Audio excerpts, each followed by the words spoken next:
Welcome to The Explainer. Today, we're tackling a totally fascinating contradiction, the massive gap between high intelligence and rational decision-making. We almost always assume that if someone is incredibly smart, they're naturally going to make logical, sound choices in life and business. But as you'll see, the data and the research tell a completely different and, honestly, somewhat alarming story. We're going to unpack exactly why that is, using some incredibly revealing research to guide us. So let's kick things off with a pretty provocative question. If IQ tests are supposed to measure how smart we are, why on earth do they completely fail to predict whether we'll make terrible, irrational decisions? I mean, why doesn't a genius-level IQ stop someone from falling for a transparent Ponzi scheme or making a catastrophic business choice that completely destroys a company? Well, it turns out intelligence and rationality are not the same thing at all. Here's a quick roadmap for our explainer today. We've got 1. The intelligence paradox. 2. Bugs in your mindware. 3. The overconfidence bias. 4. The trap of groupthink. 5. Measuring your rationality. And finally, 6. Better decisions in practice. Let's get right into it. Starting with Section 1, the intelligence paradox. Okay, so to really understand how standard intelligence completely misses the mark on rational thought, we've got to look at a term coined by psychologist Keith Stanovich. It's called disrationality. Literally, it's defined as the inability to think and behave rationally despite having adequate intelligence. Stanovich points out that rationality and intelligence are surprisingly independent traits. Think about it. Standard IQ tests measure things like memory, spatial logic, and vocabulary, but they completely miss the boat on critical cognitive skills like sound judgment, risk assessment, and effective decision-making. You can literally ace an IQ test and still suffer from severe disrationality. And wow, in the real world, disrationalia is just staggering to see. The sources highlight some mind-blowing examples. Take Nobel-winning biochemist Kary Mullis, a guy of undeniable scientific brilliance, who reportedly denied climate change and the viral cause of AIDS. Or look at college-educated teachers in Illinois who literally pulled their kids from school because they falsely believed the Holocaust was a myth. Oh, and here's a wild statistic for you. 44% of Mensa members, people whose only qualification for the club is an incredibly high IQ, believe in astrology, despite zero valid scientific evidence. It just goes to show, disrationality doesn't care how smart you are. It affects certified geniuses and highly educated professionals just as easily as anyone else. Moving on to Section 2, bugs in your mindware. So why do smart people make these kinds of blunders? Well, Stanovich introduces this super fascinating concept he calls mindware. And basically, there are two main bugs that can infect it. First up, we've got the mindware gap. Think of this like missing software in your brain. It's essentially a gap in your education or experience regarding logic, the scientific method, or probability theory. Like if you don't understand basic statistics, you're going to make irrational choices based on bad probability. Simple as that. But then there's contaminated mindware. And this one is way more dangerous. This isn't just a lack of knowledge, it's the active adoption of irrational ideologies, pseudosciences, and conspiracy theories through fallacious reasoning. It's basically a virus in your cognitive processing. All right, Section 3, the overconfidence bias. So what exactly happens when people with these mindware bugs step into the workplace? Well, it often shows up as overconfidence.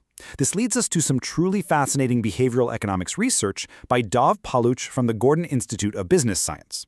His study specifically investigates how the overconfidence bias messes with managerial decision-making across different tiers of a corporate structure. Now, you'd probably assume the executives at the very top are the absolute most overconfident, right? Well, the data shows something much more complex.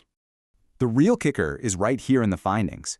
Paluch surveyed managers at professional services firms, and guess what? Middle management actually displays significantly different, totally unique overconfidence tendencies compared to both the top and bottom levels. While lower and upper management showed just the sort of baseline cognitive bias, that middle layer, the folks actually executing strategy and filtering information, exhibited distinct variations. What this tells us is that irrationality and cognitive bias don't just scale upwards in a straight line. They kind of mutate depending on your environment and your spot on the corporate ladder. Which brings us to Section 4, the trap of groupthink. Okay, let's scale things up even further. What happens when you stick a bunch of these biased, maybe overconfident managers together in a boardroom? Boom. Welcome to the trap of groupthink. Professor David Chan from Singapore Management University points out a really powerful irony here. He calls it when virtue becomes vice. We usually think of team cohesiveness and harmony as entirely positive traits, right? But Prof. Chan warns that when a team is too cohesive, maybe because they have similar personal backgrounds, a lack of diverse views, or just an overwhelming desire to avoid conflict, that virtue actually becomes a vice. The team completely stops thinking critically just to maintain consensus, which leads straight to terrible, irrational decisions. And honestly, this is perfectly summed up by this authoritative quote from Jeff Bewkes, the former CEO of Time Warner. He notes the delicate balance a board has to strike. You absolutely need collegiality to function as a team, but overpronounced collegiality is a huge problem because it suppresses disagreement. When people are just too polite or they're terrified of breaking the harmony, a domineering voice takes over, and everyone else just silently follows them right off a cliff. Now, the symptoms of this groupthink trap are pretty insidious, but once you know what to look for, they're easy to spot. A group caught in this will develop this illusion of unanimity. They basically collectively rationalize that they're infallible. They start stereotyping outsiders and treat any internal opposition like it's straight-up disloyalty to the team. But the most dangerous part? People start self-censoring. They bury their own dissenting views just to line up with the leader or the majority. Researchers point out that in companies where the unwritten rule is dissent is bad, agreement is good, you're setting the stage for massive corporate scandals. The sources actually cite disasters like Enron, WorldCom, Olympus, and Toshiba as direct results of this exact dynamic. All right, on to Section 5, Measuring Your Rationality. This brings us to a huge pivot in our explainer. If traditional IQ testing is falling short, and our workplaces are practically breeding grounds for groupthink and cognitive bias, how do we actually measure rationality? Well, for that, we look at a massive achievement in psychology, described in the journal Frontiers in Psychology. Keith Stanovich and his colleagues realized that if rationality is a cognitive competence, it absolutely has to be measurable. So they spent years developing the rationality quotient, or the RQ. They argue that an RQ test is the perfect, complementary sidekick to an IQ test. Put them together and you get a much wider, way more accurate picture of someone's actual cognitive capacity. So, how exactly do you test for RQ? The researchers designed the Comprehensive Assessment of Rational Thinking, or the CART test. And the specific psychological tasks it uses are just so fascinating. It uses the Linda the bank teller problem to test your probabilistic reasoning. It uses the Wasson selection task to see how well you handle scientific, logical reasoning. And it even employs complex designs like the argument evaluation task to figure out if you're a cognitive miser. You know, someone who takes the lazy, biased shortcut in thinking instead of actually processing the information rationally. It literally measures your real-world decision-making skills. And finally, Section 6. Better decisions in practice. Okay, so knowing how to measure rationality is awesome. But how do we actually apply this?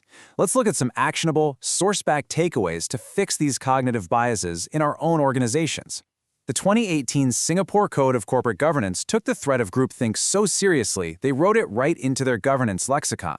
To smash the echo chamber, they recommend concrete strategies. Number 1, you've got to foster a culture of open, constructive conversation. Number 2, normalize playing devil's advocate. Conflict shouldn't be feared, it should be embraced as an essential part of getting a good outcome. Number 3, leaders should let options flow from the bottom up before they signal their own preferences so they don't bias the room. And finally, actively increase board diversity in gender, age, skills, and knowledge to ensure you aren't just filling a room with yes men who all share the exact same blind spots. Which leaves us with this final, really vital question for you to ponder. Take a hard look at your own workplace, your board, or your team. Are you actually aligned on a brilliant strategy, or are you just suffering from an illusion of unanimity driven by groupthink? Remember, being smart is absolutely not the same thing as being rational. Take the time to audit your mindware, invite a little dissent, and hey, you just might save yourself from making the next perfectly logical, entirely catastrophic mistake. Thanks so much for joining me on this explainer.